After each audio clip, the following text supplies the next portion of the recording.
Oui, bien-aimés dans le Seigneur, nous allons prier pour la parole que nous allons écouter ce soir.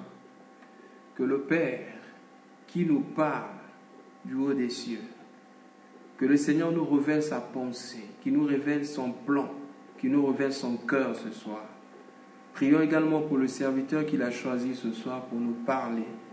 Recommandons sa vie entre les mains du Seigneur. Prions le Seigneur. Père, c'est toi qui nous parles. Seigneur, toi qui nous parles toujours. Ta parole est esprit et vie. Nous remettons, Seigneur, ce moment. Nous voulons recommander notre frère en tes saintes mains. Parle-nous au travers de lui, Seigneur. Ouvre-nous l'esprit, donne-nous le discernement, Papa. Ouvre les yeux de notre cœur. Permets-nous, Seigneur, de comprendre ces choses. Ta parole déclare que c'est des choses que l'œil n'a point vues et que l'oreille n'a point entendues. C'est des choses qui n'ont jamais été montées dans le cœur des humains, mais des choses que tu as réservées pour les siens. Alléluia. Papa, parle-nous. Parle-nous, Seigneur. Révèle-nous, Seigneur, ta volonté ce soir. Bénis ton serviteur. Bénis, Seigneur, ce vase que tu as choisi. Bénis ce canal que tu as choisi ce soir. Ouvre-le, Seigneur, au nom puissant de Jésus-Christ. Nous avons ainsi prié. Amen. Oui, bien-aimés, nous donnons la parole à notre bien-aimé qui va nous exhorter ce soir.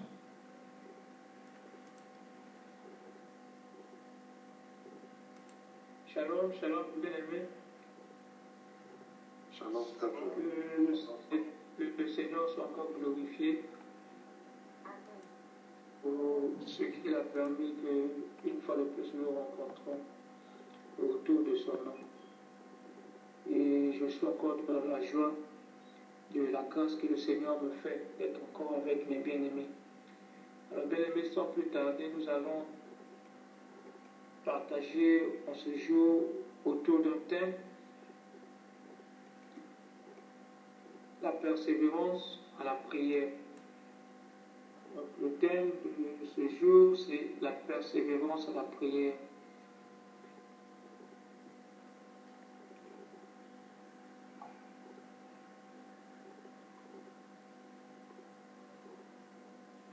Nous allons lire la Bible dans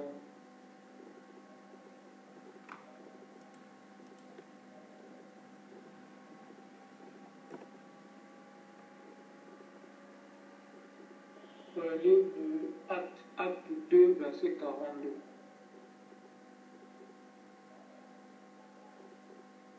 Acte chapitre 2. Acte chapitre 2, verset 42. Si un bien-aimé qui est déjà à la page, je peux lire.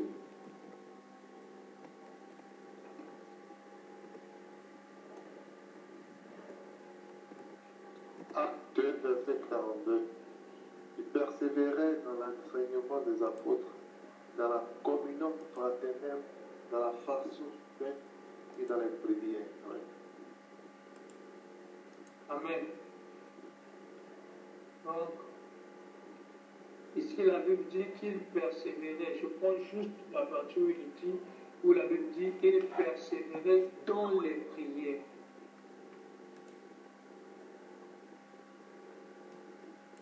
Donc, il persévérait dans les prières. Une prière, une persévérance dans la prière. Alors pourquoi nous parlons de la persévérance dans la prière? Nous savons que une prière, comme la Bible dit dans le livre de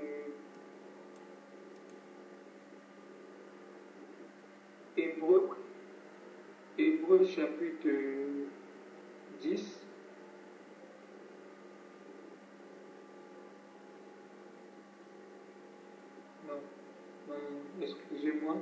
excusez-moi, pas Hébreux chapitre 10, Jacques chapitre 5, verset 16.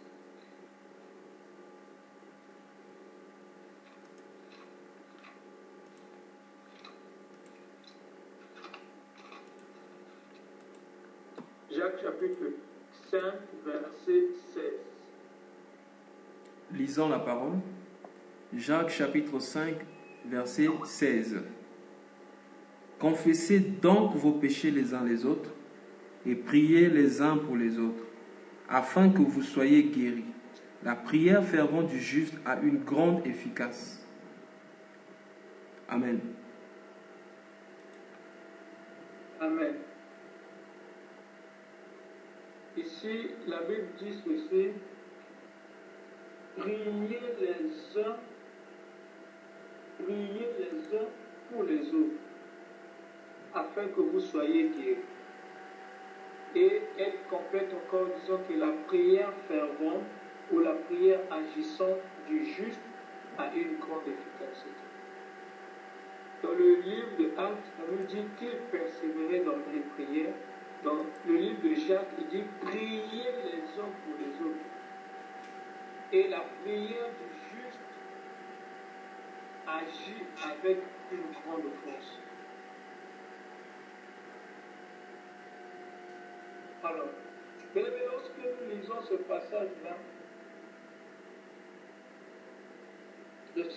la Bible nous parle d'une prière agissante, une prière fervente,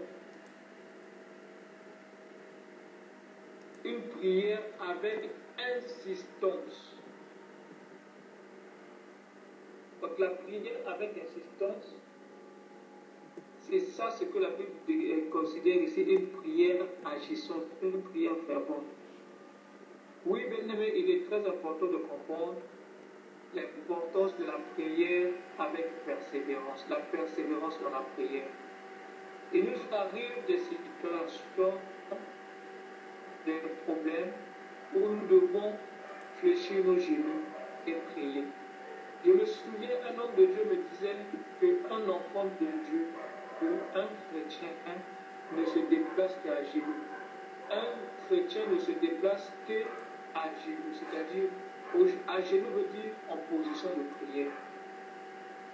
À genoux veut dire en position de prière. Pourquoi dit-on qu'un chrétien ne se déplace qu'à genoux? Ça veut dire quoi? Lorsqu'une situation arrive, tu fléchis les genoux, tu pries. Et le Seigneur te fait passer de cette situation. Lorsqu'un autre problème surgit, tu fléchis les genoux, tu pries. Donc, bien aimé, tu verras qu'au fur et à mesure tu avances, au fur et à mesure ton avancement nécessite encore plus de prière. Mais lorsque tu constates dans ta vie, tout se passe comme cela peut se passer dans la vie des autres personnes facilement, il faut te poser parfois une question. Voilà pourquoi il y a beaucoup d'enfants de Dieu qui se trompent en voulant ou bien en cherchant en enviant des enfants de ce monde. Pourquoi? Parce que lorsqu'ils constatent que leur vie, leur projet évolue comme sous des roulettes, ils envient les enfants de ce monde. Pourquoi? Parce que nous sommes, pour avoir quelque chose, nous avions besoin de prière. Pour avoir quelque chose, c'est sous les sueurs que nous avions, que nous obtenons quelque chose. Mais ceux qui ne servent pas Dieu, ceux qui ne prient pas, les choses avancent comme sous la roulette. Il peut arriver qu'il y a deux personnes, vous passez un entretien, mais chez la première personne qui vient, tout se passe bien. Même avec son employeur, ils causent comme s'ils étaient des amis. Mais à ton tour, dès que tu arrives, l'employeur, il te pose des questions, il te complique la tâche. Et tu te poses, qu'est-ce que toi tu as fait pour mériter ça? Et tu te poses la question, qu'est-ce qui se passe? Et lorsque tu commences les études, chez les autres, tout se passe bien. Mais chez toi, en une année, tu dois être malade plusieurs fois. Et Dieu veut simplement te faire comprendre que toi, tu ne peux qu'avancer à agir. Dieu veut simplement permettre certaines situations pour te pousser à fléchir les genoux tout le temps.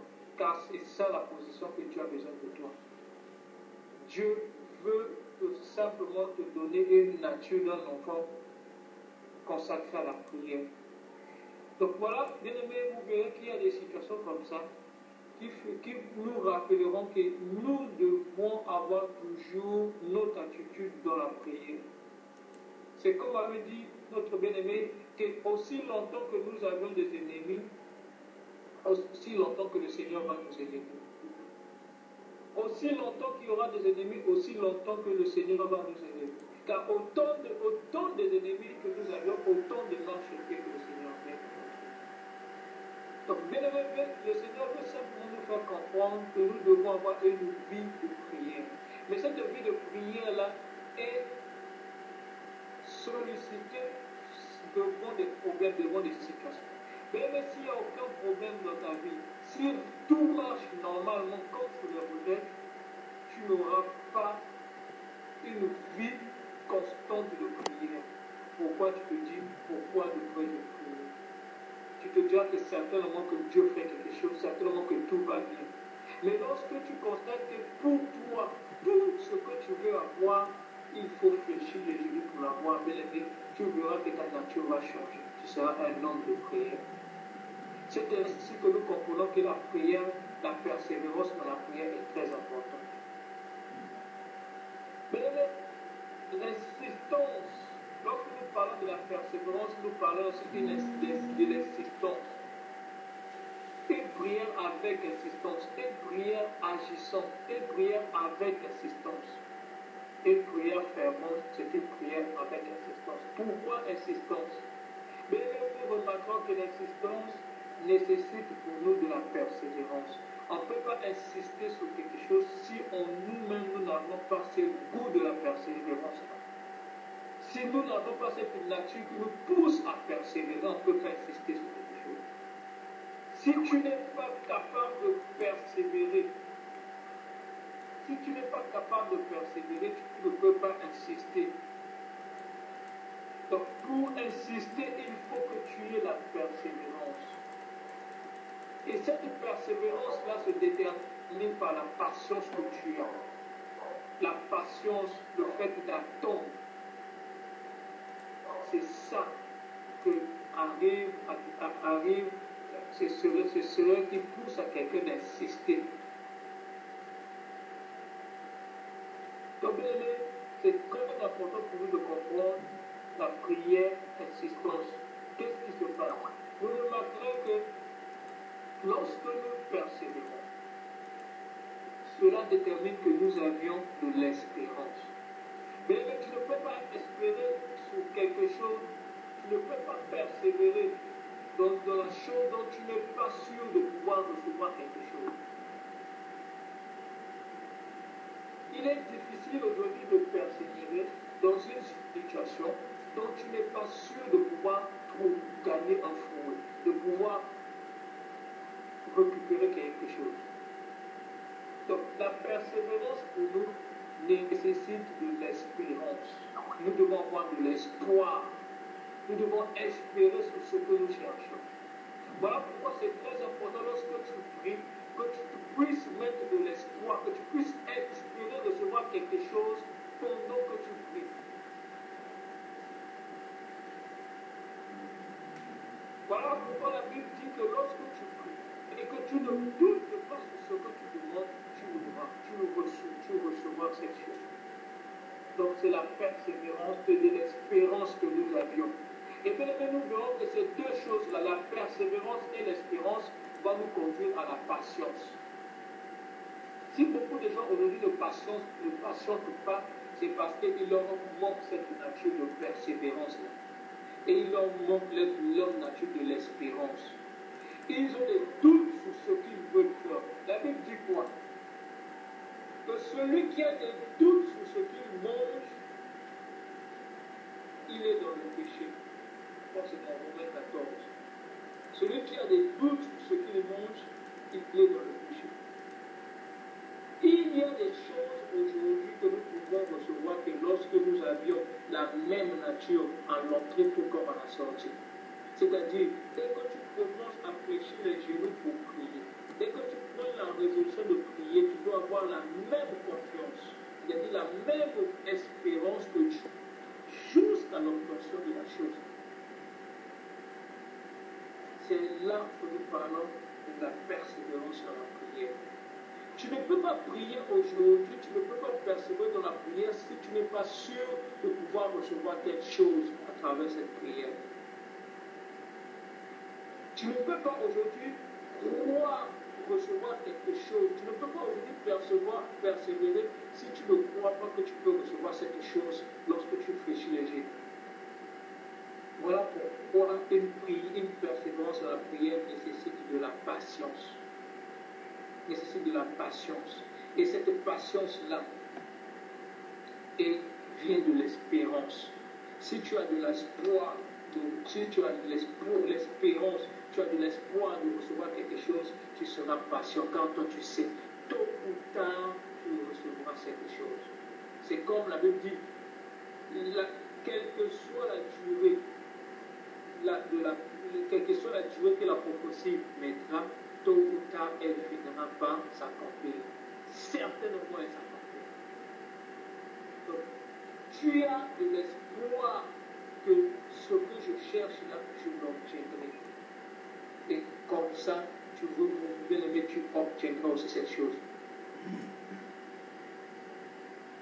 Donc, lorsque nous avions la persévérance, lorsque nous avons de l'espoir, de l'espérance, et lorsque nous avons la confiance, ce sont les signes qui déterminent la foi dans la vie d'un enfant de Dieu. Nous avons parlé de la foi depuis pendant quelques jours là.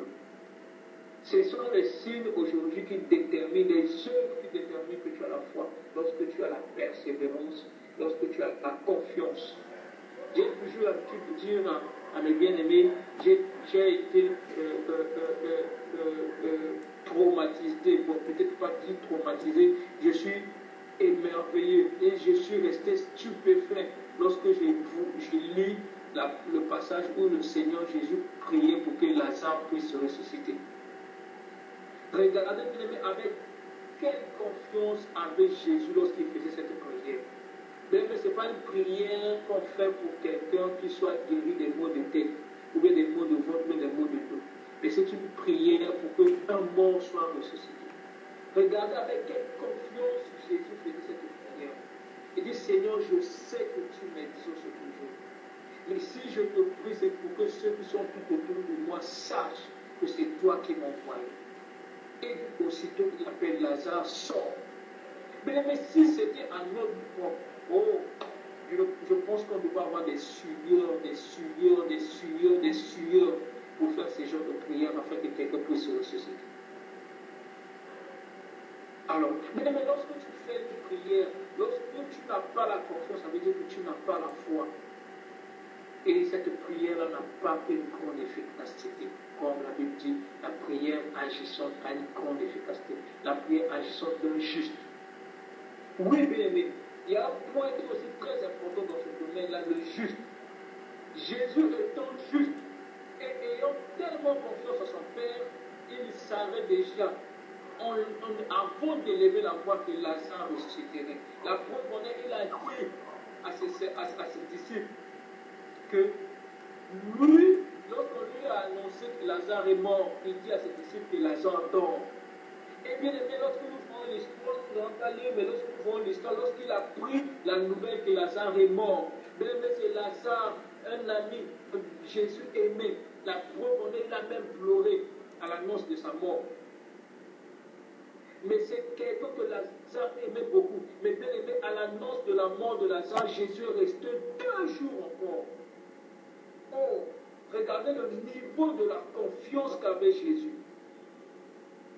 Le niveau de la confiance qu'avait Jésus. Il savait, il n'était pas traumatisé, il n'était pas troublé. Il savait que Dieu allait ressusciter Lazare. Bien-aimés, si nous avons cette confiance-là, qui est le fruit de l'espérance, de l'espérance et de la persévérance, bien-aimés, nous verrons beaucoup de choses s'accomplir dans notre vie. Et rien ne pourra nous déstabiliser. Voilà pourquoi nous comprenons que la foi est très importante dans la vie d'un enfant, un moteur.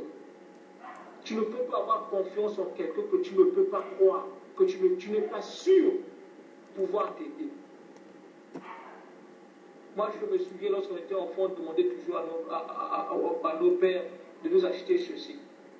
Tout ce qu'on envoyait chez les voisins, tout ce qu'on voyait chez les amis, on demandait à papa de nous acheter parce que pour nous, on se disait que notre père était capable de tout acheter. Vous voyez, c'est le niveau de la confiance que Jésus avait. Et il savait que Lazare allait ressusciter. Voilà pourquoi lorsqu'il vient prier, il ne prend pas du temps. Il ne met pas du temps. Il ne crie pas. Il dit, Seigneur, je le sais que tu m'exauces toujours. Le niveau de la confiance. À quel moment nous pouvons être à ce niveau-là où nous disons, Seigneur, je sais que toi, tu m'exauces toujours. Arriver à ce niveau de confiance-là, nous aurons de l'espérance dans tout ce que nous pouvons entreprendre, dans tout ce que nous demanderons. Et rien ne pourra nous déstabiliser. Aussi longtemps qu'il faudra que nous attendions parce que nous savons qu'à la fin de ce temps-là, nous obtiendrons quelque chose parce que nous avons la confiance. Donc Jésus est resté encore quelques jours parce qu'il savait, peu importe la durée, la finalité, c'est que Lazare allait ressusciter. Il avait cette confiance-là. Rien ne pourra nous déstabiliser, bien aimé. Même si on dit aujourd'hui, il y a quelque chose que toi, il y a quelque chose aujourd'hui, et voici, ta situation est compliquée, ta situation s'empire de jour en jour, mais ton niveau de confiance déterminera l'issue de ton problème. Ton attitude, bien aimé, face à la situation déterminera l'issue de ton problème. Si tu es plus confiant, si tu as de l'espérance, bien aimé, tu obtiendras ce que tu demandes. Voilà pourquoi le Seigneur dit d'avoir la foi lorsque nous prions. Donc c'est très important, bien aimé, que nous comprenions que une prière avec persévérance demande une prière avec insistance, demande une persévérance, une espérance et une confiance. Bien-aimés, soyons confiants en tout ce que Dieu est et en tout ce que Dieu dit. Soyons confiants en tout ce que Dieu est et en tout ce que Dieu dit. Qui est Dieu pour toi et qu'est-ce que Dieu dit pour toi? C'est très important, j'ai toujours dit ça, mes bien-aimés, aujourd'hui. Il y a beaucoup de gens qui viennent à l'église, qui demandent beaucoup de choses, qui parlent. Au bout d'une année, tu demanderas à cette personne et te dira, j'ai fait 1000 prières. Mais si tu lui demandes qu'est-ce que Dieu a dit, il ne te dira peut-être aucune chose que Dieu lui a dit. Pourquoi nous avons l'habitude de beaucoup parler, de beaucoup demander à Dieu, mais nous n'avons pas l'habitude d'entendre, d'écouter ce que Dieu dit. Bien aimé, comment pourrons-nous avoir la confiance si nous n'avons jamais écouté Dieu parler? Comment la foi peut susciter en nous si nous n'avons jamais écouté la parole de Dieu? Voilà pourquoi il est très important, bien aimé, de prendre du temps d'écouter Dieu dire quelque chose pour ta vie. Oh, bien aimé, peu importe ce que la vie te proposera, peu importe ce que les hommes te diront, aussi longtemps que tu as quelque chose que Dieu a dit pour toi, tu gardes cela comme un gage et cela va susciter la confiance en toi. Jésus savait, il sait ce qu'il s'était dit avec son Père, il sait ce que son Père lui avait dit, il sait la confiance que son Père lui a donnée. Bien aimé, il a reporté cela, il a dit, je sais. Il le sait parce que Dieu lui avait dit ça. Ce n'est pas une parole qu'il a empruntée de quelqu'un. Il sait que son Père lui fait confiance. Seigneur, je sais que toi, tu m'exauces toujours. Oui, bien-aimé, c'est très important que nous ayons la confiance en Dieu. Mais pour avoir la confiance, il faut laisser le temps à Dieu de dire, de déclarer quelque chose dans ta vie. Mais même dans des situations compliquées, même dans des problèmes, même lorsqu'on nous lancera des défis, il est important pour toi de comprendre l'ainsi dit l'Éternel dans ta vie. Qu'est-ce que Dieu veut? Qu'est-ce que Dieu dit pour cette situation? Bien-aimé, tout le temps qu'il faudra que tu passes, tu seras confiant ou confiant car tu sais que Dieu a déjà parlé pour toi. aussi longtemps que tu es confiant que ce que tu demandes, Dieu te le donnera, bien-aimé. Même s'il faut que tu passes 1000 ans de prier, tu passeras 1000 ans de prier parce que tu sais que tu ne perds pas ton temps en vain.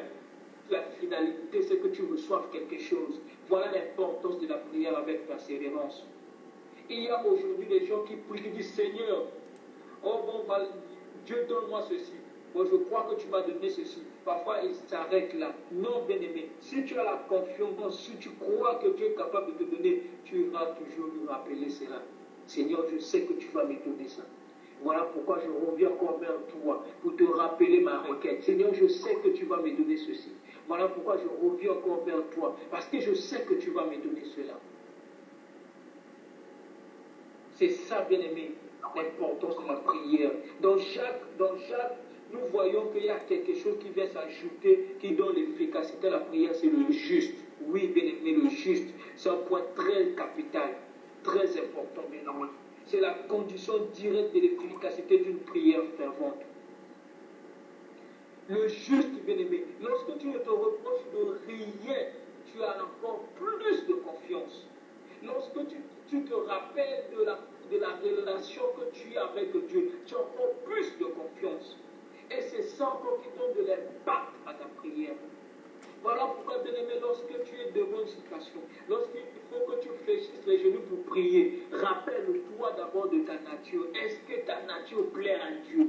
Rappelle-toi d'abord de ce que tu es, de l'image que toi tu présentes, pas aux hommes, pas à la nature, pas au monde, mais l'image que tu présentes à Dieu. Rappelle-toi d'abord de l'image que tu présentes à Dieu. Bien-aimé, c'est un point qui est très très important avant que tu rentres en présence, avant que tu rentres en prière. Voilà pourquoi hier on nous a dit, avant-hier on nous a dit qu'avant de donner ton aumône, rappelle-toi si tu as un problème avec quelqu'un, ou bien si quelqu'un a un problème avec toi, que tu ailles résoudre ce problème et que tu sois quitte avec cette personne et que tu sois safe devant Dieu. Oui, bien-aimé, voilà pourquoi c'est très important que nous voyions ce point-là, le juste, la prière du juste. On n'a pas seulement dit la prière avec insistance à une grande efficacité, on dit la prière du juste. La prière avec insistance du juste, agir avec une grande force. Oui, bien-aimé, nous devons prier, nous devons veiller sur notre nature, sur notre vie, mener une vie de sanctification. Car cette sanctification viendra ajouter de l'impact dans nos prières, dans nos actions. Que ce soit de l'offrande que nous apportons devant Dieu. Car nous devons comprendre aussi que l'offrande est une forme de prière. Lorsque nous nous approchons de Dieu, nous devons comprendre quelle est la nature que nous apportons à Dieu. Quelle est l'offrande que nous apportons à Dieu. Oui, bien-aimé, lorsque tu fais une offrande, c'est une requête que tu apportes avec ton offrande. Quelle est l'offrande si ce n'est pas ton corps, comme Dieu dans Romains 12? Si ce n'est pas ta vie que tu offres à Dieu, comme tu dis dans la Bible? Si tu apportes ton offrande, est-ce que ton offrande est de bonne humeur? Est-ce que ta relation avec Dieu est normale? Est-ce que Dieu peut te pardonner comme toi tu pardonnes aux autres? Voilà l'impact de la prière du juste. C'est lorsque, bien-aimé, tu sais ce que tu apportes à Dieu. Tu es confiant, tu sais la relation que tu as avec Dieu. Tu sais que le Dieu Dieu envers qui tu te rapproches là, il connaît bien ton cœur, il sonde tes profondeurs. Rien ne peut te déstabiliser, rien ne peut te condamner, même pas ton cœur. Et bien aimé, ça c'est le moment où tu verras l'impact de la prière avec persévérance. Donc bien aimé, c'est ça. C'est ça ce que le Seigneur veut comprendre. Que la prière avec persévérance. Donc bien aimé, la persévérance est associée à l'espérance. Lorsque la persévérance s'associe à l'espérance, cela démontre la confiance qui nous pousse à patienter. Lorsque tu prends la persévérance, bien-aimé, tu associes à l'espérance. Oh, bien-aimé, cela démontrera la confiance qui te pousse à patienter sur quelque chose. Nous avons des situations pour lesquelles nous devons persévérer. Bien-aimés, nous allons lire la Bible dans Luc chapitre 11, à partir du verset 5. Luc chapitre 11, à partir du verset 5. Si on bien-aimé qui tient à lire, il peut lire 5 au verset 9, Luc 11, verset 5 au verset 9. Luc 11, 5 9.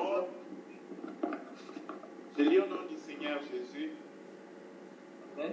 Il leur dit encore, si l'un de vous a un ami et qu'il aille le trouver au milieu de la nuit pour lui dire, ami, prête-moi 3 pains, car un de mes amis est arrivé de voyage chez moi et je n'ai rien à lui offrir. Et si de l'intérieur de la maison cet ami lui répond, ne m'importune pas, la porte est déjà fermée. Mes enfants et moi, nous sommes au lit. Je ne puis me lever pour te donner des pains. Je vous le dis, même s'il ne se levait pas pour le lui donner, parce que c'est son ami, il se leverait à cause de son importunité et lui donnerait tout ce dont il a besoin. Et moi, je vous dis, demandez et l'on vous donnera, cherchez et vous trouverez, frappez et l'on vous ouvrira. Amen. Amen. Oh, gloire à Dieu.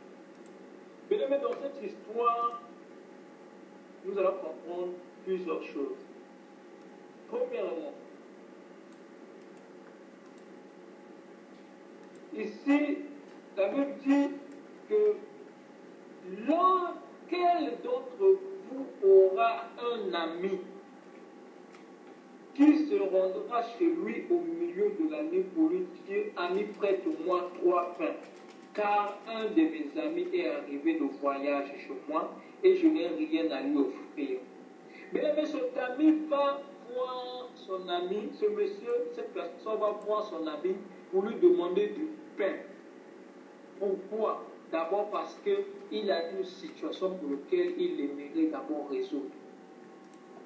Bien-aimé, imagine-toi que tu viens te rendre visite à une heure où tu ne t'attendais pas. C'est comme un défi pour toi. Quelqu'un qui vient te demander quelque chose au moment où tu ne t'attendais pas, ton souhait c'est de vraiment l'aider. Mais lorsque tu remarques que tu n'as rien pour l'aider, qu'est-ce que tu dois faire? Tu sens en toi, il y a quelque chose de bouillon. Tu sens en toi, il y a comme une envie de pouvoir faire un miracle, de pouvoir faire quelque chose afin d'aider quelqu'un. Parce qu'au milieu de la nuit, quelqu'un venait te demander du pain, quelqu'un venait te rendre visite, certainement qu'il est dans le besoin. Donc, bien aimé, cet ami-là va voir, ce monsieur-là va voir un ami parce qu'il sait qu'il a une situation, il aimerait résoudre. Il y a son ami qui est venu rendre visite. Il ne peut pas le laisser comme ça. Oui, bien aimé, il y a des situations aujourd'hui qui nous demandent que nous demandons à Dieu d'intervenir. Il y a des situations pour lesquelles, Seigneur, nous devons l'opportunité, dire, Seigneur, vraiment, pour cette situation-là, j'ai besoin de toi, car sans toi, je ne peux rien faire. Je ne peux pas m'en sortir de cette situation si toi, tu n'agis pas, si toi, tu n'interviens pas. C'est ça, ce que le Seigneur voulait faire comprendre aujourd'hui. Qu'il y a des situations pour lesquelles, oh bien-aimé, tu ne peux pas fermer l'œil de la nuit. Il y a des situations pour lesquelles, tant que tu n'as pas trouvé satisfaction, ton cœur n'est pas en paix. Nous prenons l'exemple de Anne, qui était tourmentée par Pénina. Oh, bien-aimé, si vous saviez comment Anne était tourmentée par sa rivale, et elle n'avait pas la paix dans son cœur. Tant qu'elle n'avait pas trouvé la solution, bien-aimé, Anne ne pouvait pas rester. Anne ne pouvait pas s'arrêter. Bien, mais il y a des situations comme ça pour lesquelles la prière, la persévérance à la prière est très importante. Bien, mais il est allé opportuner son ami qui dormait déjà. Il dit, moi je sais que tu as du pain dans ta maison. Voilà pourquoi je suis venu vers toi. Je t'en prie, prête-moi 3 pains. Cet ami-là dit, non, je ne peux pas te prêter, attends demain. Et fait, oui, il dit, non. Je veux vraiment résoudre cette situation-là. Je sais que tu as du pain, je t'en prie. Fais de ton mieux, réveille-toi, ne fût-ce que 3 pains. Oui, bien-aimé, il y a des situations aujourd'hui, tu ne peux pas faire passer. Tu dis non, non, non. Cette situation est obligatoire pour moi, je dois toujours fléchir les genoux. Cette situation cette saison obligatoire, je dois voir clair, je dois trouver la solution pour cette situation. Oui, bien-aimé, il y a beaucoup de choses, beaucoup de situations, beaucoup de défis. Tu vois qu'il y a des choses en toi qui ne vont pas bien, des choses qui vont mal. Tu dis non, non, non, non. Je dois relever le défi pour cette situation. Je dois renverser cette situation. Je ne pourrais pas accepter vivre, être combattu, ou bien être malmené par les choses, les situations. Et bien, tu fléchis les genoux, tu avances. Tu arrives devant une situation, tu trouves il y a une bloqueuse, il y a un blocage. Tu regardes à gauche, à droite, il n'y a personne pour t'aider, pour te soutenir. Oh, bien-aimé, laisse-moi te dire qu'en fléchissant les genoux, c'est à partir de là que tu trouveras la solution. Oh, il y a des problèmes, bien-aimé, lorsque tu sens, tu as mal au cœur, tu dis non, je ne peux pas vivre. Permets-le, sachant que cette situation-là résiste dans ma vie. Il y a un problème comme ça, c'est un défi, bien-aimé. Tu relèves le défi, tu dis non, Seigneur, tant que cette situation-là n'est pas résolue, je ne te laisserai pas. Jacob l'a fait avec l'ange. Il dit, tant que tu ne me bénis pas, je ne te laisserai pas. Voilà à quel moment, bien-aimé, on insiste. L'insistance. C'est lorsque tu sais, il y a un défi qu'on t'a relevé. Non, il faut qu'on me bénisse. Non. Jacob savait qu'il voulait la bénédiction pour que change sa nature, pour que Dieu change sa vie. Et à la sortie, Jacob est sorti victorieux et son nom a été changé en Israël. Oui, bien-aimé, il y a des situations pour lesquelles tu dois combattre jusqu'à trouver la solution. Nous avons nos bien-aimés, nous faisons des prières pour nos frères, pour nos pères, pour nos parents qui aujourd'hui sont sous l'emprise de l'incrédulité, sous l'emprise de l'ennemi. Bien-aimés, nous ne pouvons pas fermer l'œil pour ça. Lorsque nous savons un bien-aimé pour lequel, un bien-aimé qui est avec nous, qui est dans des situations compliquées, nous ne fermerons pas l'œil pour ça. Parce que nous savons, parce que nous avons l'espérance, parce que nous croyons, nous avons confiance en un Dieu. Ce Dieu pour lequel nous fléchissons les genoux et nous élevons la voix. Nous savons que nous exauce, bien-aimé. Voilà pourquoi cette confiance nous poussera à aller vers lui, à persévérer dans la prière. On ne va pas s'arrêter parce que nous savons que Dieu va nous exaucer. Lorsque nous lisons la suite dans Luc, la Bible dit, écoutez ce que Jésus dit. Il dit, je vous le dis, même si, voilà, au verset 9, excusez-moi, au verset 9, il dit, et moi je vous le dis, demandez. Donc, après avoir expliqué la parabole, lui maintenant il prend la parole, dit, et moi, lui Jésus dit, et moi je vous le dis, demandez et l'on vous donnera. Il dit, demandez et l'on vous donnera. Donc, lorsque tu demandes, tu finiras par trouver. Dis, cherchez et l'on vous trouverez. Frappez et l'on vous ouvrira. Ça veut dire quoi? Insiste, bien-aimé. C'est très important. Il y a des situations, bien-aimé, ne te fatigue pas. Parce que lorsque tu te fatigues, comme si tu doutes, c'est comme si tu dis, Seigneur, je ne sais pas s'il va donner, pourquoi je dois persévérer. Persévère, bien-aimé, tu gagneras quelque chose. Si tu insistes, bien-aimé, tu trouveras quelque chose. Si tu insistes. Alors, nous avons lu la Bible dans Exode. Nous allons comprendre pourquoi nous devons insister. Pourquoi, dans certaines situations, nous devons persévérer. Nous devons persévérer dans la prière. Nous devons insister jusqu'à trouver la solution. Exode chapitre 5. Exode chapitre 5, le verset 23. Jusqu'au verset 1 du chapitre 6. Lisons Exode chapitre 5, le verset 23. Depuis que je suis allé trouver le Pharaon pour parler en ton nom, il fait du mal à ce peuple, et tu n'as pas du tout délivré mon peuple. Exode 6, verset 1. L'Éternel dit à Moïse, tu vas voir maintenant ce que je ferai au Pharaon, une main puissante le forcera à les laisser partir. Une main puissante le forcera à les chasser de son pays. Amen. Amen. Oh, bien-aimé, regardez à quel moment la prière avec insistance a une grande efficacité. Ici, Moïse revient vers l'Éternel et lui demande, il dit, depuis, donc il y a un temps, lorsqu'on parle depuis il y a un temps, tout le temps qu'il est pas, le Pharaon le fait endurcir son cœur, Pharaon le fait maltraiter de plus en plus le peuple. Mais l'Éternel dit à Moïse, il dit, tu verras maintenant ce que je veux faire au Pharaon. Il dit, c'est sous l'emprise d'une main forte, d'une main puissante. Mais il y a des situations dans ta vie qui ne sortira pas facilement si tu n'insistes pas. Il y a des problèmes dans ta vie qui ne peuvent s'arrêter que lorsque tu vas insister.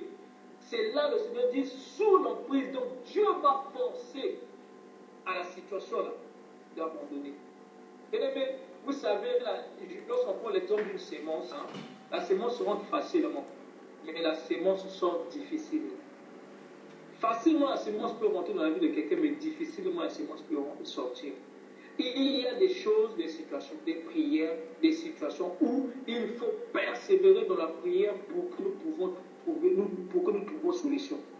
Il y a des situations, bien-aimé, tu dois imposer à l'ennemi d'abandonner. Tu es bien-aimé, tu es malade, tu as une situation qui est compliquée. Tu imposes à l'ennemi de libérer la vie. Bien-aimé, je suis de prier avec un frère qui était malade. Je lui disais, bien-aimé, mets la foi, le Seigneur est capable. Et je lui ai dit que nous allons prier, pas pour que tu sois délivré, que tu sois guéri, et pas pour que tu sois guéri, mais nous allons prier pour que la sémence là, pour que l'esprit qui contrôle ta vie là, puisse libérer. C'est un bien-aimé qui tombait tout le temps souvent malade. Et lorsqu'il partait à l'hôpital, on ne trouvait rien. Mais on disait qu'il était malade. Et parfois, les docteurs disaient qu'il avait des infections. Mais malgré ça, il ne trouvait rien. Parfois, au bout de 2 ans, il doit retomber malade. Il doit souffrir de la même maladie. 2 ans plus tard, c'est la même chose. Et ça devenait comme récurrent. Mais bien aimé, ce jour-là, je lui ai dit, il y a certaines choses aujourd'hui qui ne peuvent abandonner la vie de quelqu'un qu'avec une prière, avec insistance. L'apôtre Jésus l'a dit à ses serviteurs, il y a ce genre de démons qui ne peuvent sortir que par des prières, des jeux de prière. Donc, il y a de ces choses, bien aimé, on doit insister. Tu insistes dans la prière. Tu vas voir que Dieu va obliger, va forcer à l'ennemi d'abandonner. S'il y avait une sémence qui était rentrée en toi, cette sémence-là va libérer. Cette sémence-là va abandonner, pas parce qu'elle a envie de quitter, mais parce que Dieu l'a imposé à forcer à la sémence-là de libérer. Et bien aimé, c'était ça. Il y a des choses comme ça, nous devons imposer. Imposer. Le Seigneur dit, c'est sous la main puissante. Il voulait simplement faire comprendre à Moïse de continuer toujours parce que lui, Dieu est capable de croire toujours que lorsque Dieu a dit il va libérer les enfants d'Israël, les enfants d'Israël sortiront de la main de Pharaon. Pharaon était devenu comme un Dieu sur terre où toute la puissance était sur lui. Même les gens pour l'approcher avaient peur. Mais Dieu a fait comprendre à Moïse que ce Dieu humain-là ne pouvait pas résister à la force. Dieu voulait simplement faire pour prouver qu'il était puissant, pour montrer qu'il était puissant, pour faire comprendre à Pharaon que malgré les honneurs, malgré la gloire qu'il avait, qu'il n'était rien. Bien aimé, il y a des situations comme ça. Malgré on a relevé les défis, malgré que l'ennemi a vociféré, a élevé, a déclaré des paroles dans ta vie, le Seigneur va l'obliger à abandonner pour qu'il sache qu'il n'est rien, que celui qui est en toi est plus fort que celui qui est dans ce monde. Donc, bien aimé, c'est ça. Nous allons lire encore la Bible dans 2 Rois. Dans 2 Rois, chapitre 18, c'est l'histoire d'Élie. 2 Rois, chapitre 18, l'histoire d'Élie. Bien aimé, Élie se retrouve devant une situation pour toujours glorifier Dieu.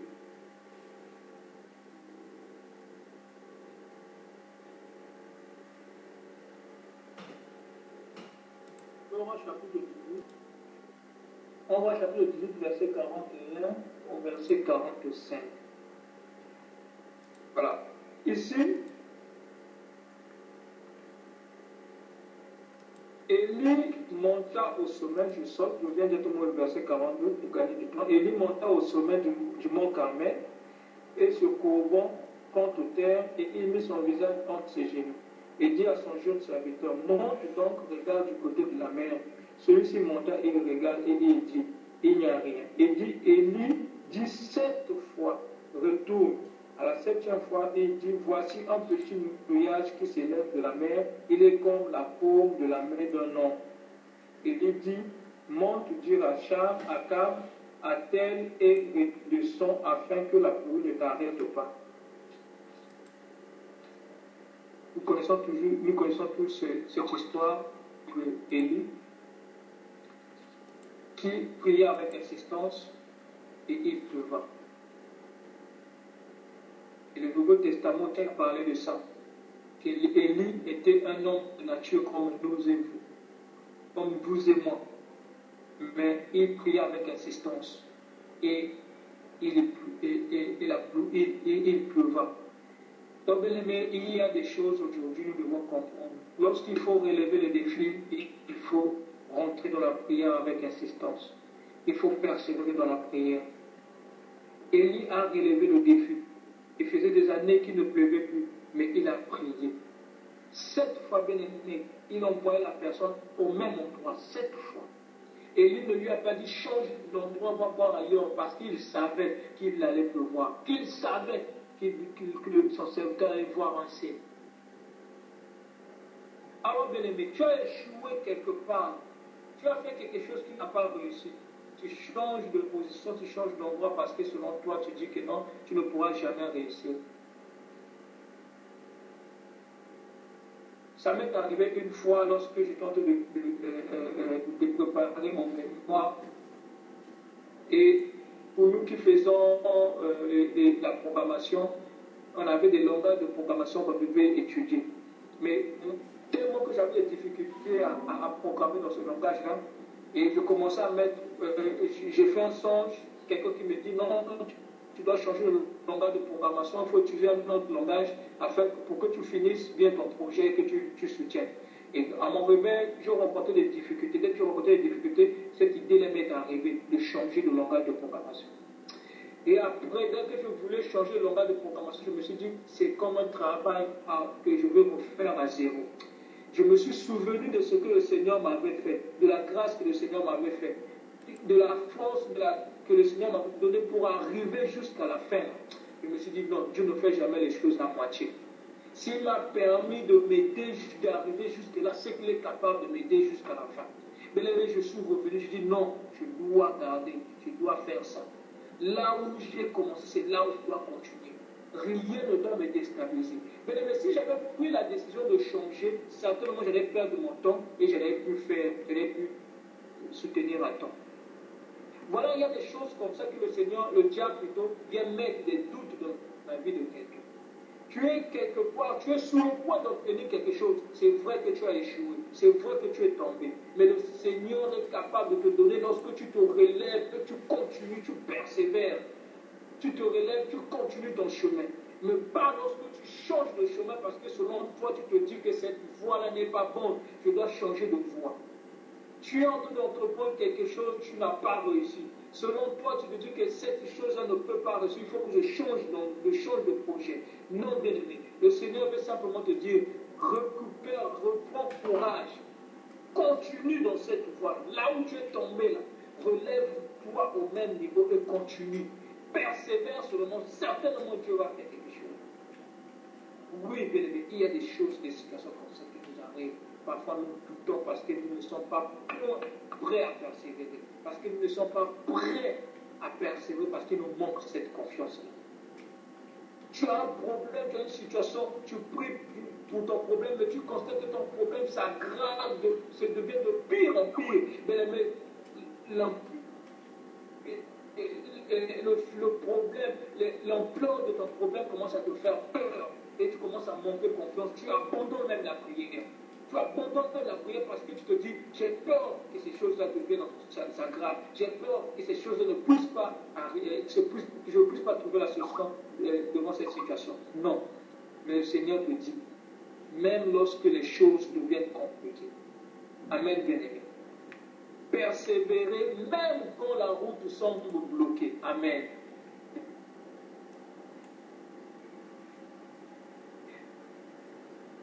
Même dans un mur fermé de Jéricho, Dieu frayera un chemin. Même dans la mer rouge, il tracera une route. Amen, bien-aimé, que Dieu soit béni. Il dit que Dieu ferait un chemin dans les tourbillons.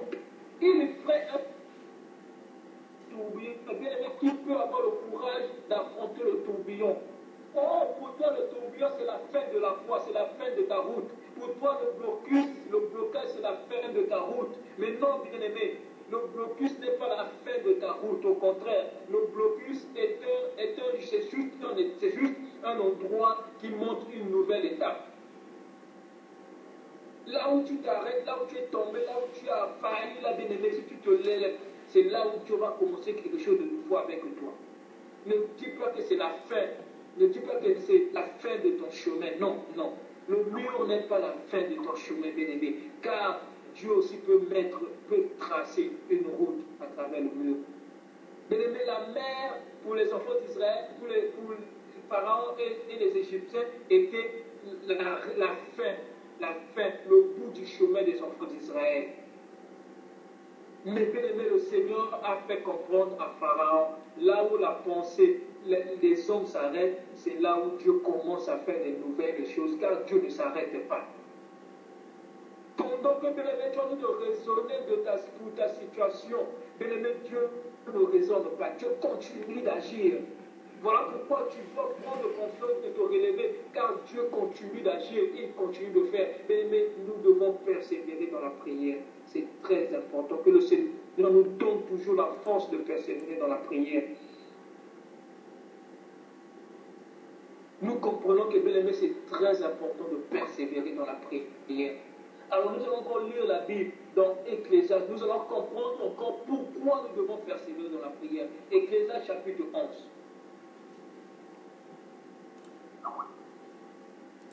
Ecclésiaste chapitre 11, verset 4. Oui, bien-aimé, Dieu ne raisonne pas. Pendant que toi tu raisonnes, pendant que tu dis comment je ferai pour traverser cette voie-là, le mur, la route s'arrête là, le mur, tu raisonnes, tu dis qu'est-ce que je dois faire? Dois-je rebrousser le chemin? Dois-je abandonner? Mais bien-aimé, Dieu ne raisonne pas. Dieu continue d'agir. Pendant que toi tu t'arrêtes là, Dieu a déjà une solution. Ecclésiaste chapitre 11, verset 4 à verset 6. Si un bien-aimé qui est là, qui peut lire. Ecclésiaste chapitre 11. Ecclésiaste chapitre 11, du verset 4 au verset 6. Celui qui observe le vent ne sèmera pas, et celui qui regarde les nuages ne moissonnera pas. Tu ne sais pas quel parcours le vent suit, ni comment les eaux se forment dans le ventre de la femme enceinte. De même, tu ne connais pas l'œuvre de Dieu, l'auteur de tout ce qui existe. Verset 6. Sème tes grains dès le matin et le soir, ne laisse pas ta main en repos, car tu ne sais pas ce qui réussira. Est-ce que ce sera ceci ou cela? Est-ce que l'un ou l'autre seront également bons? Amen. Amen. Oh, bien-aimé, comme Dieu dit, toi tu observes ce monde, tu raisonnes. Voilà pourquoi il sera difficile de prendre une décision. Est-ce qu'il faut que je continue? Est-ce qu'il faut que je fasse ceci? Tu raisonnes tellement. Si tu observes le vent, tu ne sèmeras pas. Et celui qui regarde les nuages ne moissonnera pas. Bien-aimé, le Seigneur te dit ce soir, puisque tu ne sais pas quel parcours le vent suit, ni comment les eaux se forment dans le ventre de la femme enceinte. Oh, gloire à toi, Seigneur. Même que tu ne connais pas l'œuvre de Dieu, l'auteur de tout ce qui existe. Bien-aimé, ne t'inquiète jamais. ne doute jamais, ne perds jamais confiance, car tu ne sais pas l'œuvre de Dieu qui est capable de faire tout. La Bible dit, sème tes graines dès le matin. Tu as commencé à prier, bien-aimé, aujourd'hui. Continue de prier, ne te lasse pas, ne te repose pas, car tu ne sais pas qui réussira. Tu ne sais pas, bien-aimé, Daniel a prié pendant longtemps, mais Dieu lui a fait révéler que la prière de Daniel était exaucée dès le début, dès le premier jour. Mais il n'a pas cessé de prier, tant qu'il n'a pas reçu cela. Oui, bien-aimé, on ne sait pas ce que Dieu est capable de faire dans ta vie. Continue de persévérer. Bien-aimé, ça vaut le coup de persévérer dans ta situation. Ça vaut le coup de persévérer dans la prière. Dès lors que le Seigneur te convainc de prier pour ta situation, dès lors que le Seigneur te convainc de prier pour ton problème, bien-aimé, ne n'abandonne pas. Ne dis pas seulement, Seigneur, tu as écouté Satan de faire. Non, mais puisque tu sais qu'il est capable de te donner, opportune le Seigneur. Dis, Seigneur, moi je sais que tu vas me donner. Même si je n'ai pas vu, mais je sais. Je ne sais pas combien de temps qu'il faudra que je patiente, que je persévère, mais je crois, j'ai la confiance en toi que tu me donneras cette chose, que cette situation-là, Seigneur, ne sera plus. Je ne vivrai plus ce que je vivais. Les Égyptiens que je vois aujourd'hui, je ne les verrai plus demain. Tu crois parce que Dieu est capable, parce que son œuvre est capable de faire tout dans ta vie.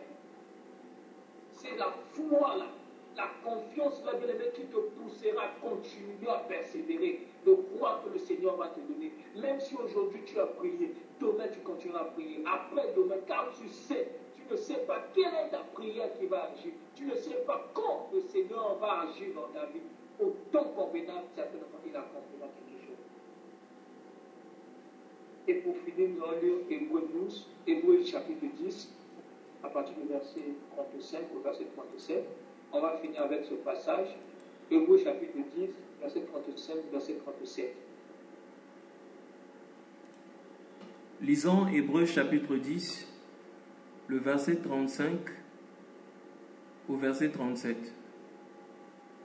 N'abandonnez donc pas votre assurance qui est porteuse d'une grande récompense. Oui, vous avez besoin de persévérance pour accomplir la volonté de Dieu et obtenir ainsi ce qui vous est promis.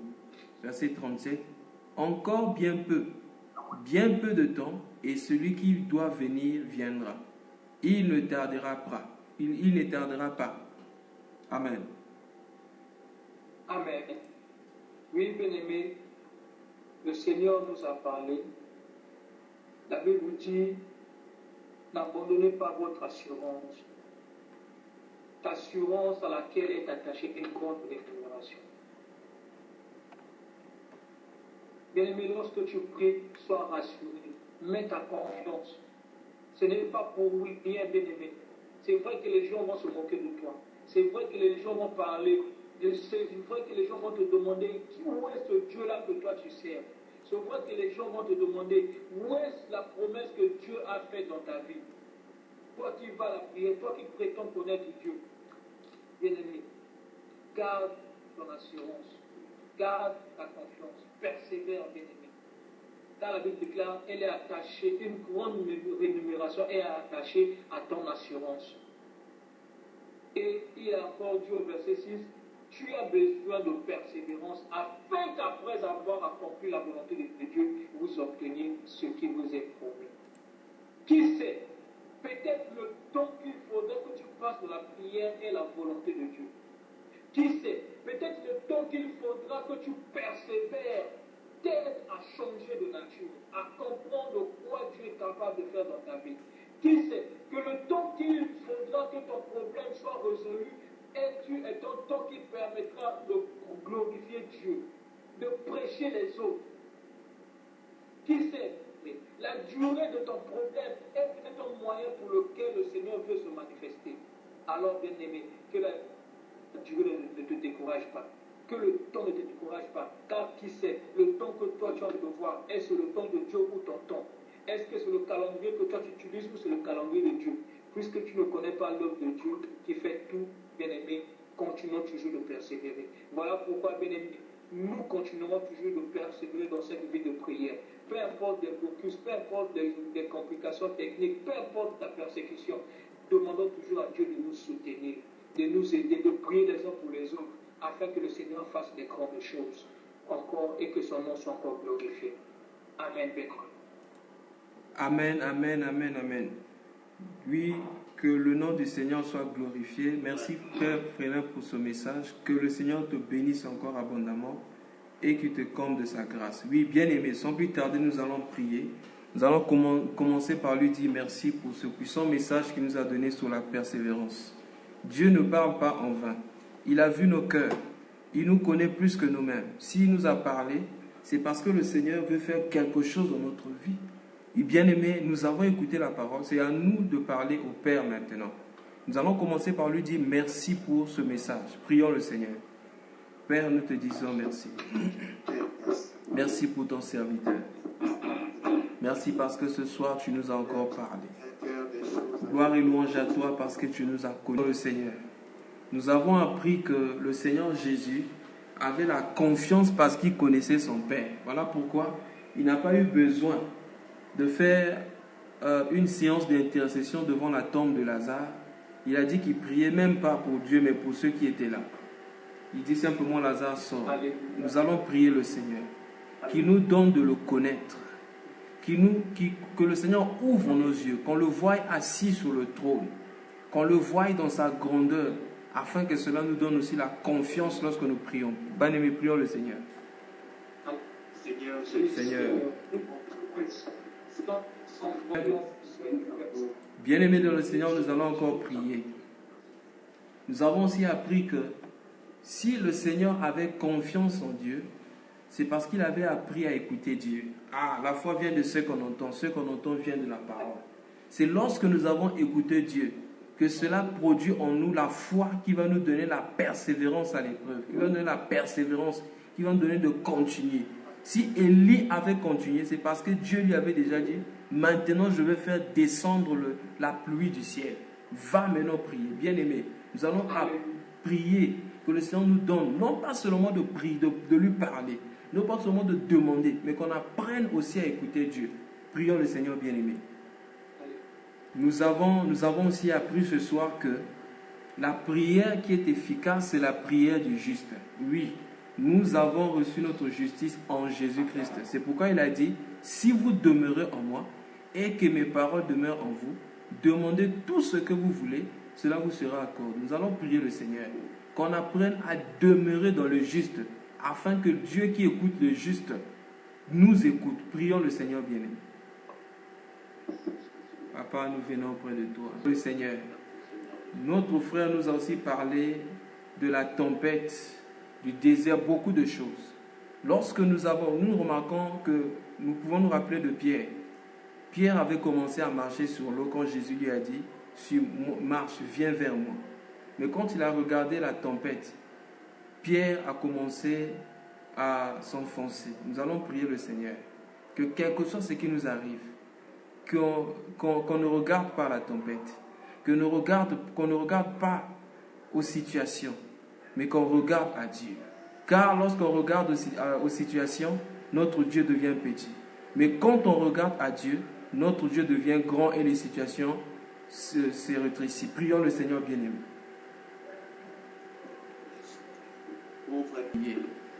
Oui, quelquefois, les situations peuvent paraître devant nous comme si toutes les portes sont fermées. Que le Seigneur nous donne de nous rappeler toujours que même si toutes les portes terrestres se ferment, la porte du ciel ne va jamais se fermer. Car lui, il est la porte. Et il a dit, c'est lui qui ouvre une porte que personne ne peut fermer. Et lorsqu'il ferme, personne ne peut ouvrir. Prions le Seigneur bien-aimé pour que le Seigneur nous rappelle toujours cela. Que lorsque nous passons par les situations difficiles, il est toujours là avec nous. Oui, bien-aimé, ce n'est pas parce que la nuit est arrivée que le soleil n'existe pas. Le soleil était là. C'est justement parce que la terre a tourné que le soleil n'apparaît pas, mais le soleil reste toujours sur place. Même les étoiles sont toujours là. C'est lorsque le soleil apparaît que les étoiles disparaissent. Nous allons prier le Seigneur, qu'il nous apprenne toujours qu'il est toujours à nos côtés. Qu'il est toujours à nos côtés lorsque nous passons par les situations difficiles. Qu'on n'oublie pas qu'il est toujours là avec nous et qu'il ne va jamais nous abandonner. Car il a dit, je ne te délaisserai point et je ne t'abandonnerai jamais. Prions le Seigneur bien-aimé. S'il y a des bien-aimés qui ont des sujets de prière, des sujets relatifs à la prière, relatifs au message, excusez-moi. S'il y a des gens qui ont des sujets liés au message, ils peuvent les donner maintenant. Au revoir. Nous allons d'abord prier pour bénir le nom du Seigneur et nous confessons que nous croyons à sa fidélité, à ses promesses dans nos vies. Et il est fidèle, juste et bon et excellent. Bon, excellent est son nom. Donc, remercions le Seigneur pour sa bonté. N'oublions jamais que ce que Dieu nous a dit dans la lumière, quand les ténèbres arrivent, n'oublions jamais ces choses bien-aimées. Et de même, nous allons prier que le Seigneur nous donne la joie dans les épreuves et la paix du cœur. Prions le Seigneur bien-aimé. Nous allons prier pour notre bien-aimé Frenin, que le Seigneur continue à l'utiliser puissamment, que le Seigneur le maintienne dans son humilité et que le Seigneur le garde. Prions le Seigneur. Béni sois-tu pour ton serviteur, Père. Merci, Père, pour le message que tu lui as donné encore, Seigneur Jésus. Merci de l'avoir utilisé puissamment, Père. Nous bénissons ton Saint-Nom pour sa vie, Père. Que la gloire soit pour toi, Père. Pour tout ce que tu ne cesses de faire dans sa vie. Nous te prions, Papa, de le fortifier, Père. Nous te prions, Père, d'utiliser toujours, Père, pour nous guérir, Seigneur, pour nous fortifier. Oh, que ton nom soit élevé. Que ton nom soit adoré, Père. Au nom de Jésus-Christ. Merci pour ta grâce. Merci pour ta grâce dans la vie, Seigneur, de notre frère. La Bible dit que nous devons demander avec foi sans douter. Le doute, bien-aimé, quittera de nos vies lorsque nous serons remplis de Dieu, de la connaissance de Dieu. Prions le Seigneur qui nous remplisse de sa connaissance et que le doute ne soit pas notre partage. Qu'on ne doute pas, qu'on prie sans douter. Prions le Seigneur. Élever nos voix. Nous connaissons l'histoire de Moïse, alors qu'ils étaient en train de se battre contre leurs ennemis. Moïse avait ses mains levées. Et lorsque les mains de Moïse descendaient, eux, ils perdaient dans le combat. Nous voyons que même dans le combat ici, le combat spirituel dépend de ce que nous faisons ici sur terre. La Bible dit que tout ce que vous lierez sur la terre sera lié dans les cieux. Et tout ce que vous délirez sur la terre sera délié dans les cieux. Nous allons prier que le Seigneur nous donne d'être persévérants. Qu'on ne baisse pas les bras dans la prière jusqu'à voir l'accomplissement. Prions le Seigneur bien-aimé. Qu'on n'oublie jamais de dire merci à Dieu. Prions le Seigneur bien-aimé pour cela. Shalom. Oui, je voulais parler d'un point de la foi de la femme syrophénicienne. Je pense qu'on a déjà suffisamment parlé sur la persévérance. Ce que je voulais souligner avec cette femme-là, ce n'est pas des circonstances qui l'ont opposée. Par contre, c'est Jésus lui-même, celui à qui elle priait, qui s'est opposé à elle. Et quand Jésus s'est opposé à elle pour lui dire non, la nourriture des enfants ne le donne pas aux chiens. Elle ne s'est pas arrêtée. Sa foi a étonné Jésus. Bien-aimé, au-delà de tout ce que Dieu agrée, c'est d'abord la foi. Quand Dieu t'agrée toi et il agrée ta foi, il va te bénir. Quand Jésus a dit cette femme est bénie, si on peut lire, mais ce n'est pas vraiment ce que j'aurais à partager. Je voulais juste insister avec ça. Jean 15, versets 21 à 28. On va prendre un nom, par contre, le nom verset 26. Il répondit, il n'est pas bien de prendre les pains des enfants et de les jeter aux petits chiens. Pas même chien de mon fils. Adam a dit oui, c'est moi le chien. Oui, Seigneur, dit-il. Et les petits chiens mangent les miettes qui tombent de la table de mon enfant.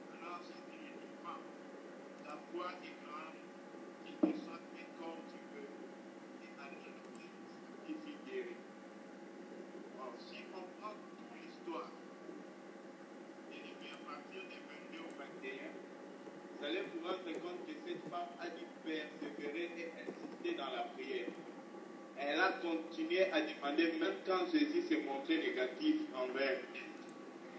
Nous nous rendons compte que des fois, lorsque nous prions bien aimés, il nous convient de savoir deux choses. Il y a un moment où nous devons arrêter de prier. Premièrement, la première des choses, c'est que quand nous prions avec une assurance que peu importe la fin, nous savons que Dieu va nous répondre. Ça, c'est la première des choses. Celui qui prie en se demandant si Dieu, est-ce qu'il va agir, il n'a pas la foi. La foi ne pose pas à Dieu, est-ce que tu vas agir? Non, la foi dit tu vas agir.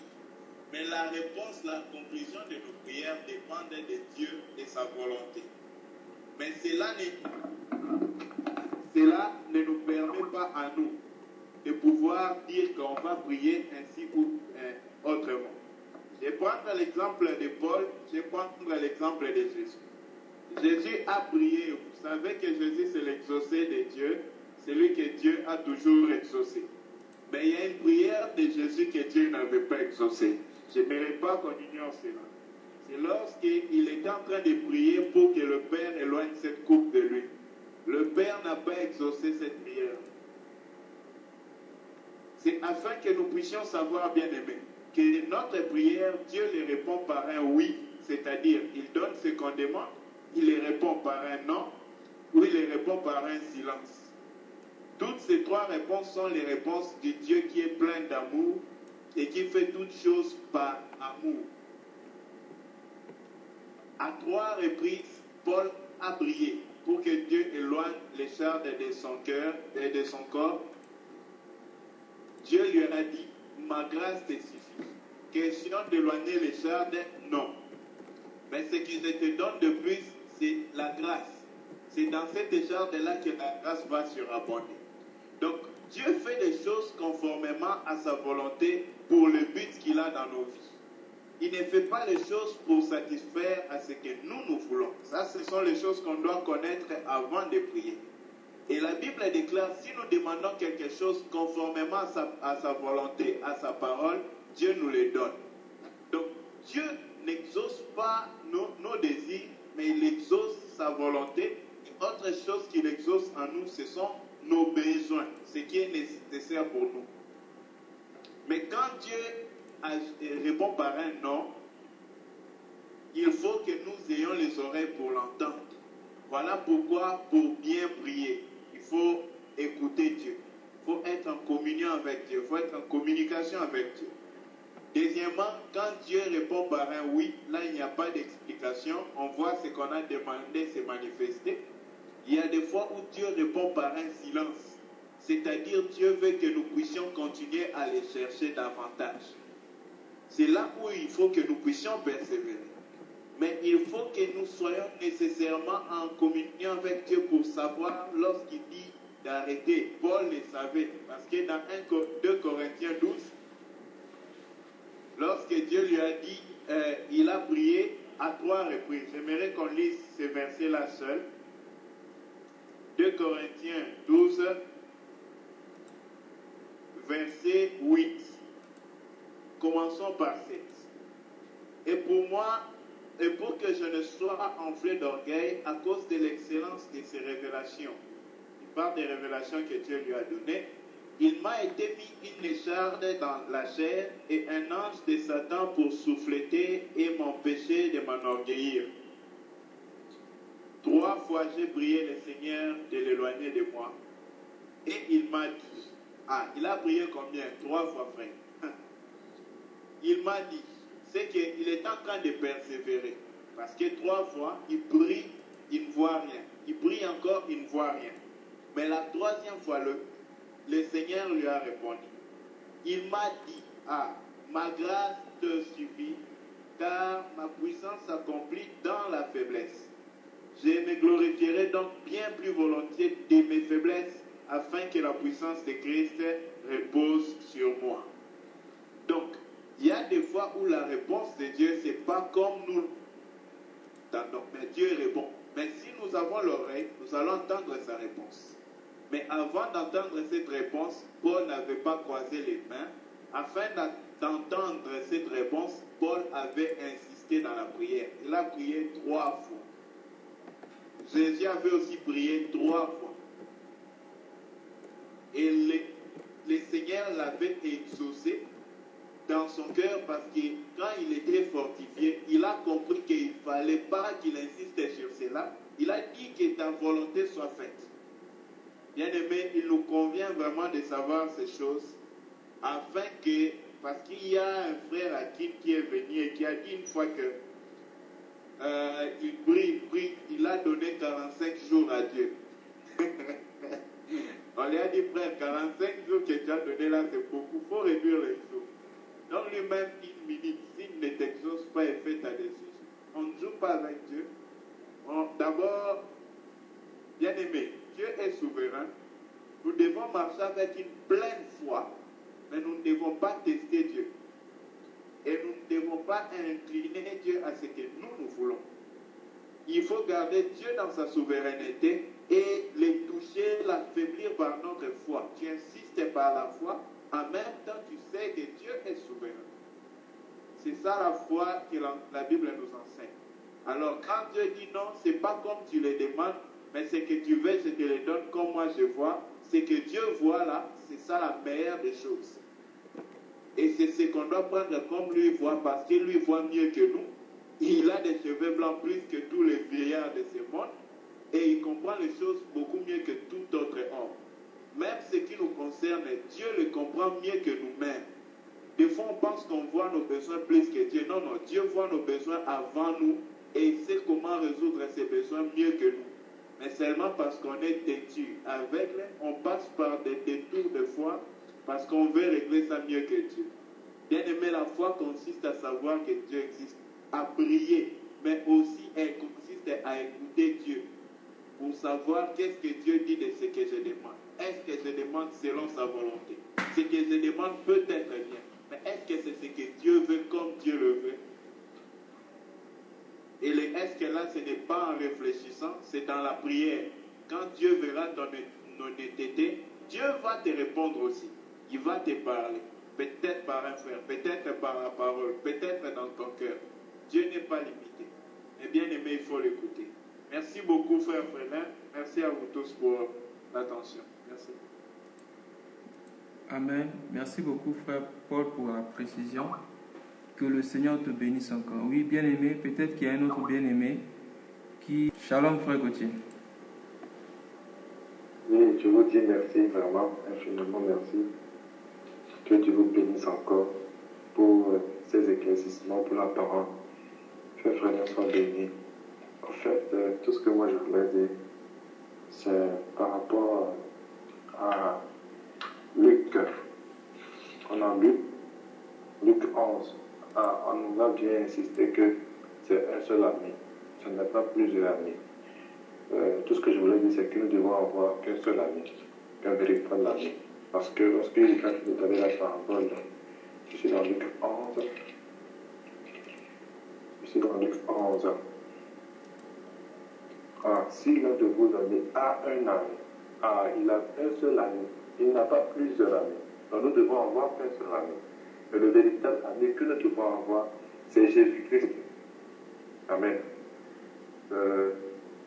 Sur ce point que je veux insister, nous devons pas avoir beaucoup d'amis, frères et sœurs. Nous devons avoir qu'un seul ami. Comme Jésus-Christ l'a précisé ici.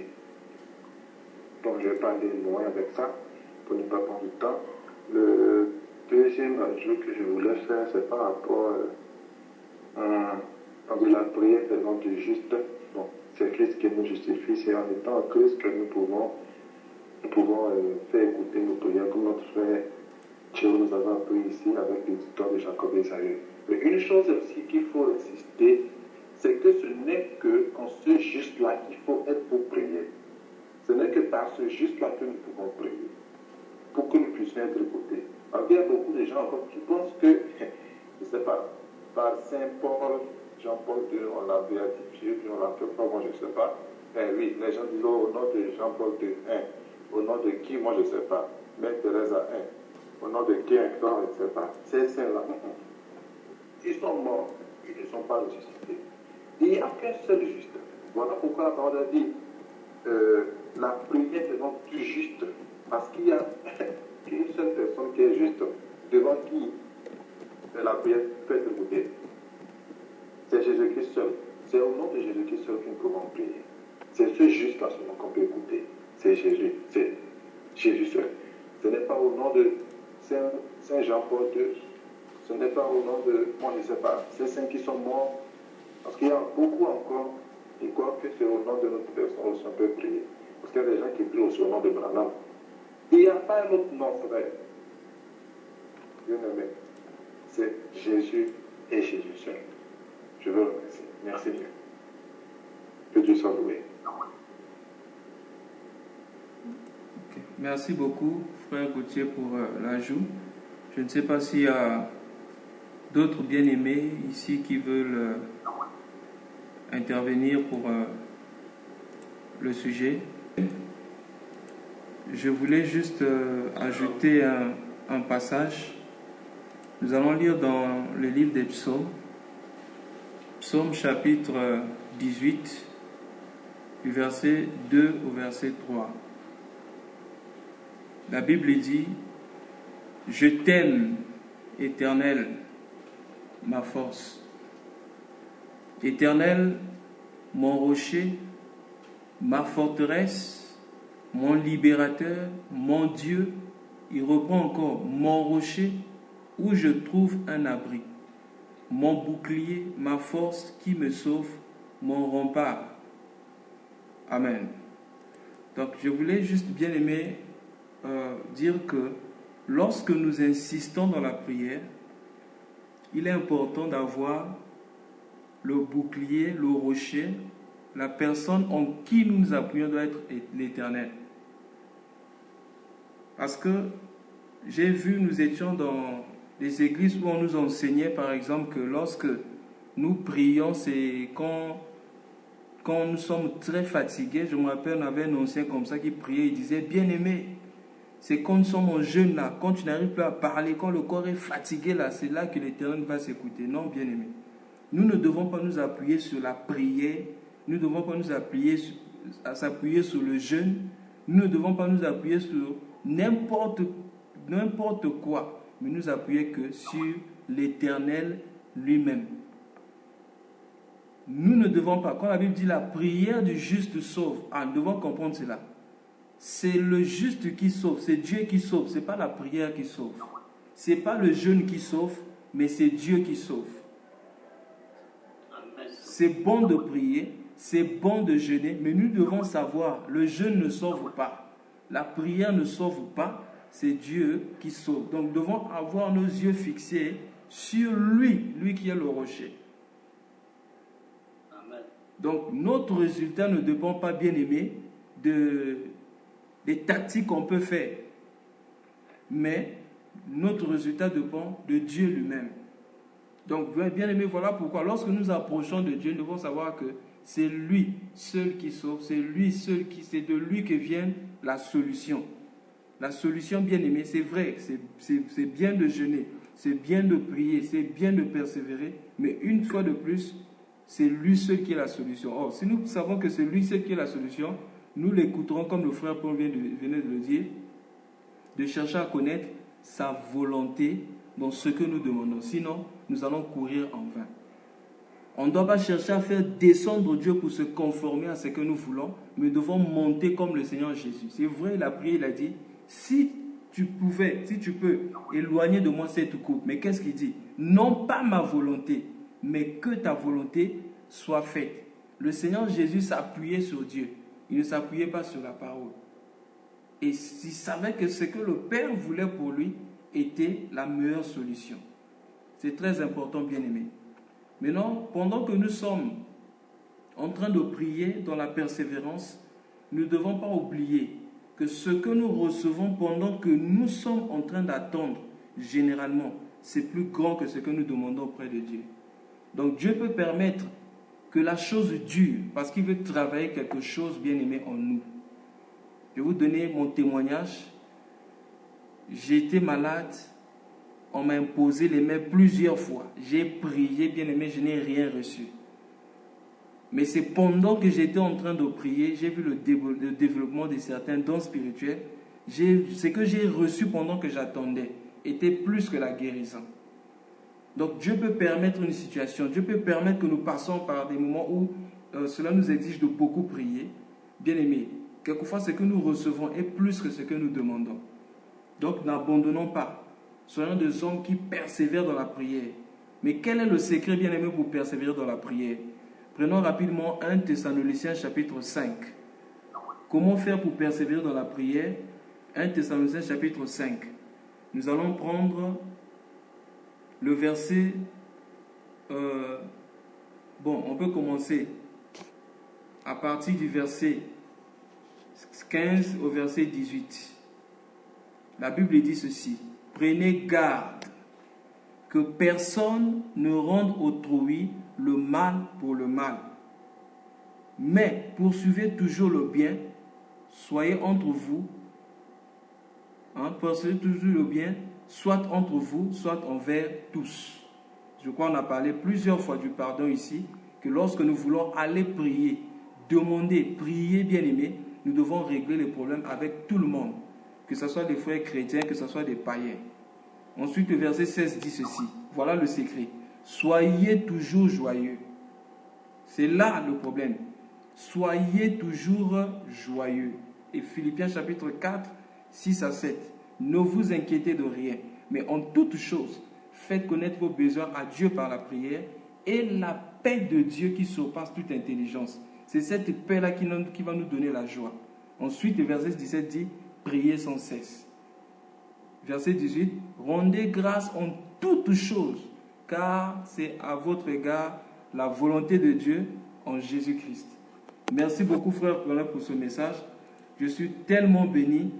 Que le Seigneur te bénisse encore. Merci, frère Paul, merci, frère Gauthier, et merci, bien-aimé.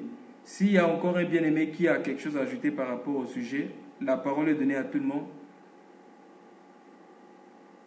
Donc, si nous avons une question, nous pouvons poser maintenant. Alors, oui, j'ai demandé à Dieu, pardon, ma voix. J'ai pas compris le verset de 1 Thessaloniciens.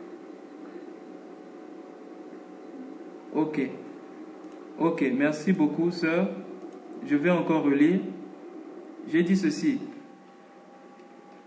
Pour prier, pour persévérer dans la prière, donc quelles sont les conditions par rapport à ce passage? Nous avons dit, premièrement, le verset 15 dit, prenez garde que personne ne rende autrui le mal pour le mal, mais poursuivez toujours ce qui est bien, soit entre vous, soit envers tous. Nous avons dit que la première condition pour persévérer dans la prière, dans la présence de Dieu, nous devons pardonner à tout le monde. Nous ne devons pas avoir des problèmes avec des hommes, que ce soit des frères dans le Seigneur, que ce soit même des gens qui ne sont pas dans le Seigneur. La deuxième condition, c'est être toujours joyeux. Nous devons avoir la joie dans le cœur. Là, je pourrais encore ajouter un autre passage. On peut par exemple prendre 1 Timothée, chapitre 2, le verset 8. La Bible dit là-bas ceci. 1 Timothée, chapitre 2, verset 8, la Bible dit « Je veux donc que les hommes prient en tout lieu, en élevant les mains pures, sans colère ni arrière-pensée. » Voilà la condition. Sans colère ni arrière-pensée. C'est-à-dire que ton cœur doit être libre de rancune, libre de toutes ces choses. Nous continuons. Ensuite, le verset 17 dit « Priez sans cesse ». Oui, ça c'est la persévérance dans la prière. C'est vrai que prier sans cesse ici, la prière c'est une vie de 24 heures sur 24. Ce n'est pas que rester à genoux en train de prier pendant 24 heures, mais tout ce que nous le faisons pour la gloire de Dieu. Ensuite, le verset 18, nous avons dit « Rendez grâce en toutes choses, car c'est à votre égard la volonté de Dieu en Jésus-Christ. » Là, maintenant, c'est clair, ma soeur?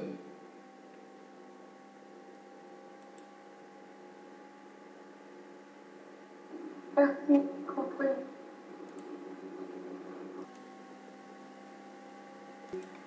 Seigneur, nous te bénissons, nous te rendons gloire, nous te rendons grâce aussi pour tout ce que tu permets à travers ce micro. Seigneur, nous te disons merci parce que toutes ces choses, tu l'avais déjà prévues avant même que le groupe ne soit créé. Seigneur, que ton nom soit élevé encore dans nos vies et que, Seigneur, tu permettes que tous les jours que nous avons prié, toutes les fois que nous avons nous réunis, Seigneur, que ce soit toi qui sont de nous, que ce soit toi qui parles à chacun de nos cœurs. Père, merci de nous garder. Merci de nous garder, Seigneur, dans ta présence, dans ta parole, Seigneur. Merci aussi pour toutes ces choses que tu commences encore à faire dans nos vies et que toute la gloire te soit rendue. Amen. Amen.